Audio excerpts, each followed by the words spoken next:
Hi ಎಲ್ರಿಗೂ ನಮಸ್ಕಾರ. ಎಲ್ಲರೂ ಹೇಗಿದ್ದೀರಾ? ಯಾವಾಗ್ಲೂ ಒಂದೇ ರೀತಿ ಪಕೋಡ ತಿಂದು ಬೇಜಾರಾಗಿದ್ದರೆ ಈ ರೀತಿ ಹೊಸದಾಗಿ ಹೊಸ ರುಚಿನ ಒಂದ್ಸಲ ಟ್ರೈ ಮಾಡಿ ನೋಡಿ. ತುಂಬ ಚೆನ್ನಾಗಿರುತ್ತೆ. ಬ್ರೆಡ್ನಲ್ಲೂ ಕೂಡ ಪಕೋಡನ ಮಾಡ್ಬೋದು. ಈ ರೀತಿ ರುಚಿಯಾಗಿರ್ತಕ್ಕಂಥ ಬ್ರೆಡ್ ಪಕೋಡನ ಹೇಗೆ ಮಾಡೋದು ಅಂತ ಹೇಳಿ ಇವತ್ತಿನ ವಿಡಿಯೋದಲ್ಲಿ ನೋಡೋಣ. ಇದ್ರ ರುಚಿ ಮಾತ್ರ ತುಂಬ ಚೆನ್ನಾಗಿರುತ್ತೆ. ಅದ್ರ ಜೊತೆಗೆ ಈ ರೀತಿ ಮತ್ತು ಸ್ವೀಟ್ ಮತ್ತು ಖಾರ ಚಟ್ನಿ ಕೂಡ ಇದ್ದರೆ ಇನ್ನೂ ಕೂಡ ತುಂಬ ಚೆನ್ನಾಗಿರುತ್ತೆ. ಇದನ್ನು ಹೇಗೆ ಮಾಡೋದು ಅಂತ ಹೇಳಿ ನೋಡೋಣ. ಮೊದಲನೇದಾಗಿ ಇಲ್ಲಿ ನಾನು ಒಂದು ಸ್ವಲ್ಪ ಬ್ರೆಡ್ ಸ್ಲೈಸಸ್ನ ತೊಗೊಂಡಿದ್ದೀನಿ. ನೀವು ಎಷ್ಟು ಬೇಕಾದರೂ ತೊಗೊಬೋದು. ನಾನಿಲ್ಲಿ ಒಂದು 3-4 ಬ್ರೆಡ್ ಸ್ಲೈಸ್ ತೊಗೊಂಡಿದ್ದೀನಿ. ಇದಕ್ಕೆ ನೀವು ಸ್ವೀಟ್ ಬ್ರೆಡ್ ಆದರೂ ಉಪಯೋಗಿಸ್ಬೋದು ಅಥವಾ ವೀಟ್ ಬ್ರೆಡ್ ಯಾವುದೇ ಬ್ರೆಡ್ನಾದರೂ ಉಪಯೋಗಿಸ್ಕೊಬೋದು. ಹಾಗೆಯೇ ನಾನಿಲ್ಲಿ ಒಂದು ಅರ್ಧ ಕಪ್ಪಷ್ಟು ಕಡಲೆ ಹಿಟ್ಟನ್ನ ತೊಗೊಂಡಿದ್ದೀನಿ. ಈ ಕಡಲೆ ಹಿಟ್ಟಿಗೆ ನಾನು 1 ಸ್ಪೂನಷ್ಟು ಅಕ್ಕಿ ಹಿಟ್ಟನ್ನು ಕೂಡ ಸೇರಿಸ್ಕೊತಾ ಇದ್ದೀನಿ. ಅಂದರೆ ನಾರ್ಮಲಾಗಿ ನಾವು ಪಕೋಡಾಗೆ ಏನೇನು ಮಸಾಲ ಹಾಕ್ತೀವಿ ಅದೇ ರೀತಿ ಇದಕ್ಕೆ ಹಾಕ್ಕೊಬೇಕಾಗುತ್ತೆ. ಇದಕ್ಕೆ ಒಂದು 1/4 ಟೇಬಲ್ ಸ್ಪೂನಷ್ಟು ಗರಂ ಮಸಾಲ, ಖಾರಕ್ಕೆ ಎಷ್ಟು ಬೇಕು ಅಷ್ಟು ಖಾರದ ಪುಡಿ. ನಾನಿಲ್ಲಿ 2 ಸ್ಪೂನಷ್ಟು ಖಾರದ ಪುಡಿನ ಯೂಸ್ ಮಾಡ್ತಾ ಇದ್ದೀನಿ. ಜೊತೆಗೆ ಹಸಿರು ಮೆಣಸಿನ್ಕಾಯಿನೂ ಹಾಕೋದ್ರಿಂದ ಖಾರದ ಪುಡಿ ನೋಡಿಕೊಂಡು ಹಾಕ್ಕೊಬೇಕಾಗುತ್ತೆ. ಜೊತೆಗೆ ಸ್ವಲ್ಪ ಧನಿಯಾ ಪುಡಿ, ಹಾಗೆಯೇ ಒಂದು 1/4 ಟೇಬಲ್ ಸ್ಪೂನಷ್ಟು ಅರಿಶಿನ ಪುಡಿ, ಜೊತೆಗೆ ಈ ರೀತಿ ಸ್ವಲ್ಪ ಕ್ರಷ್ ಮಾಡಿ ಅಥವಾ ಸಣ್ಣಗೆ ಹೆಚ್ಚಿರ್ತಕ್ಕಂಥ ಶುಂಠಿ, ಸ್ವಲ್ಪ ಹಸಿರು ಮೆಣಸಿನ್ಕಾಯಿ, ಅದ್ರ ಜೊತೆಗೆ ನಾವೀಗ ಕೊತ್ತಂಬರಿ ಸೊಪ್ಪು ಮತ್ತು ಕರಿಬೇವಿನ ಸೊಪ್ಪು ಎರಡನ್ನೂ ಕೂಡ ಹಾಕ್ಕೊಬೇಕಾಗುತ್ತೆ. ಈ ರೀತಿ ಹಾಕಾದ್ಮೇಲೆ ಇದಕ್ಕೆ ರುಚಿಗೆ ಎಷ್ಟು ಬೇಕಷ್ಟು ಉಪ್ಪನ್ನು ಕೂಡ ಹಾಕ್ಕೊಂಡು ಅದಕ್ಕೆ ಸ್ವಲ್ಪ ಅಜ್ವೈನ್ ಅಥವಾ ನಾವು ಓಂಕಾಳು ಅಂತ ಏನು ಹೇಳ್ತೀವಿ ಅದನ್ನು ಕೂಡ ಸ್ವಲ್ಪ ಹಾಕ್ಕೊಳ್ಳಿ. ಇದನ್ನು ಹಾಕೋದ್ರಿಂದ ಇದರ ಟೇಸ್ಟ್ ಕೂಡ ತುಂಬ ಚೆನ್ನಾಗಿರುತ್ತೆ. ಹಾಗೆಯೇ ಇಲ್ಲಿ ನಾನು ಒಂದು ಸ್ವಲ್ಪ ಹುರಿದು ಪುಡಿ ಮಾಡಿಟ್ಕೊಂಡಿರ್ತಕ್ಕಂಥ ಜೀರಿಗೆಯನ್ನು ಕೂಡ ಹಾಕ್ಕೊತಾ ಇದ್ದೀನಿ.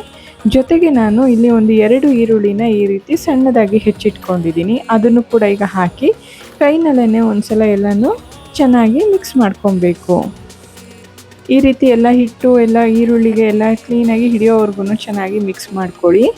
ಈಗ ಇದಕ್ಕೆ ನೀರನ್ನು ಸೇರಿಸ್ಕೊತ ಕಲಿಸ್ಕೋಬೇಕಾಗುತ್ತೆ. ಈ ರೀತಿ ಒಂದು ಸ್ವಲ್ಪನೇ ನೀರನ್ನ ಹಾಕ್ಕೊಂಡು ಚೆನ್ನಾಗಿ ಕಲಿಸ್ಕೊಬೇಕು.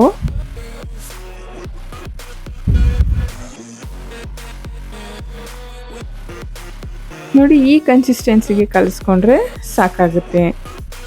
ಈಗ ನಾವು ನೆಕ್ಸ್ಟು ಬ್ರೆಡ್ನ ಹೀಗೆ ನಾವು ಅರ್ಧ ಭಾಗವಾಗಿ ಕಟ್ ಮಾಡ್ಕೊಬೇಕು. ಈ ರೀತಿ ಒಂದು ಬ್ರೆಡ್ನ ಈ ರೀತಿ ಅರ್ಧಕ್ಕೆ ಕಟ್ ಮಾಡಿ ಇಟ್ಕೊಬೇಕಾಗುತ್ತೆ.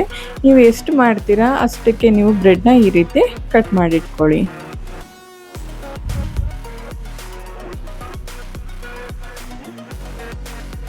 ನೋಡಿ, ಈ ರೀತಿ ಎಲ್ಲ ಬ್ರೆಡ್ನು ಕೂಡ ಈ ರೀತಿ ಕಟ್ ಮಾಡಿಟ್ಕೊಳ್ಳಿ. ನೆಕ್ಸ್ಟ್ ನಾವು ಇದಕ್ಕೆ ಒಂದು ಚಟ್ನಿನ ಮಾಡ್ಕೊಳ್ಳೋಣ.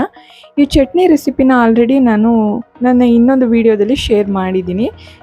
ಪುರಿ ಪಕೋಡ ಮಾಡಿದಾಗ ಅದಕ್ಕೂ ಕೂಡ ಇದೇ ರೀತಿ ಚಟ್ನಿ ಮಾಡಿದೆ, ಅದರಲ್ಲೂ ಕೂಡ ಇದೆ ಈ ಚಟ್ನಿ ರೆಸಿಪಿ.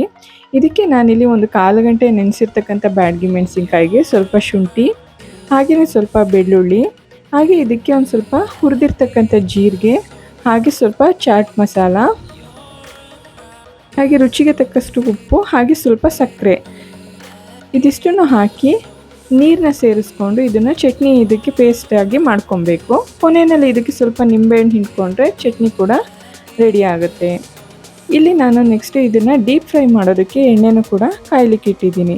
ನೋಡಿ, ನಾವು ಆಗಲೇ ಹಿಟ್ಟನ್ನು ಕಲಸಿಟ್ಕೊಂಡಿದ್ವಲ್ಲ, ಈ ಥರ ಇದನ್ನು ನಾವು ಒಂದು ಸ್ಪೂನಲ್ಲಿ ಅಥವಾ ಕೈನಲ್ಲೇ ಈ ಬ್ರೆಡ್ಡಿಗೆ ಕ್ಲೀನಾಗಿ ಅಪ್ಲೈ ಮಾಡ್ಕೊಬೇಕಾಗುತ್ತೆ. ಈ ರೀತಿ ಸ್ಪೂನಲ್ಲಾದರೂ ಮಾಡ್ಕೊಬೋದು ಅಥವಾ ಕೈನಲ್ಲಾದ್ರೂ ಈ ಹಿಟ್ಟನ್ನು ಬ್ರೆಡ್ಡಿಗೆ ಫುಲ್ಲು ಹಚ್ಚಬೇಕಾಗುತ್ತೆ.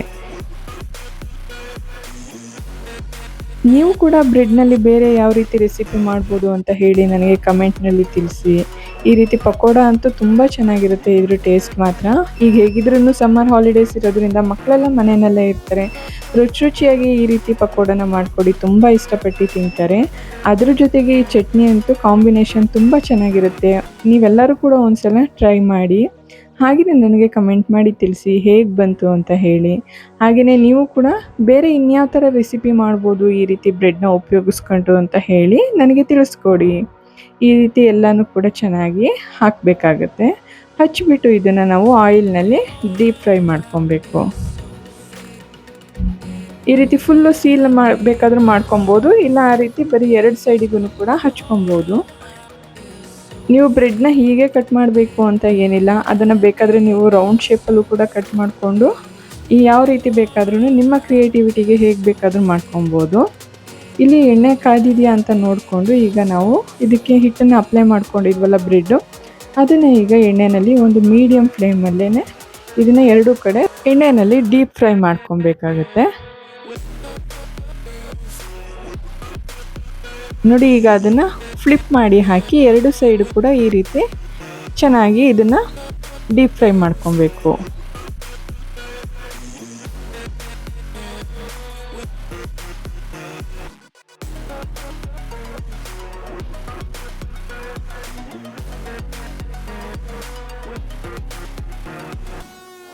ನೋಡಿ ಇಷ್ಟು ಬಣ್ಣ ಚೇಂಜ್ ಆಗಿದ್ದರೆ ಸಾಕು. ಇದೇ ರೀತಿ ಎಲ್ಲ ಬ್ರೆಡ್ ಸ್ಲೈಸಸ್ನು ಕೂಡ ಆಯಿಲ್ನಲ್ಲಿ ಡೀಪ್ ಫ್ರೈ ಮಾಡಿ ಎತ್ತಿಟ್ಕೊಂಡ್ರೆ ರುಚಿಯಾಗಿರ್ತಕ್ಕಂಥ ಈರುಳ್ಳಿ ಬ್ರೆಡ್ ಪಕೋಡ ರೆಡಿ ಆಗುತ್ತೆ. ಈ ರೆಸಿಪಿನ ನೀವು ಕೂಡ ಮನೆಯಲ್ಲಿ ಟ್ರೈ ಮಾಡಿ, ತುಂಬ ಚೆನ್ನಾಗಿ ಬರುತ್ತೆ. ಟೇಸ್ಟ್ ಕೂಡ ತುಂಬ ಡಿಫ್ರೆಂಟ್ ಆಗಿರುತ್ತೆ. ಒಂದು ಸ್ವಲ್ಪ ಬ್ರೆಡ್ದು ಸ್ವೀಟ್ನೆಸ್ ಇರ್ಬೋದು, ಹಾಗೆಯೇ ನಾವು ಹಾಕಿರ್ತಕ್ಕಂಥ ಮಸಾಲೆದು ಖಾರ ಎಲ್ಲ ಕೂಡ ತುಂಬ ಚೆನ್ನಾಗಿರುತ್ತೆ. ಅದ್ರ ಜೊತೆಗೆ ಈ ಚಟ್ನಿ ಕೂಡ ಒಂದು ಒಳ್ಳೆ ಕಾಂಬಿನೇಷನ್.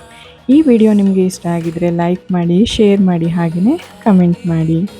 ಯಾರೆಲ್ಲ ನನ್ನ ಚಾನಲ್ನ ಸಬ್ಸ್ಕ್ರೈಬ್ ಆಗಿಲ್ಲ ಸಬ್ಸ್ಕ್ರೈಬ್ ಮಾಡ್ಕೊಳ್ಳಿ. ಎಲ್ರಿಗೂ ಕೂಡ ತುಂಬ ಧನ್ಯವಾದಗಳು.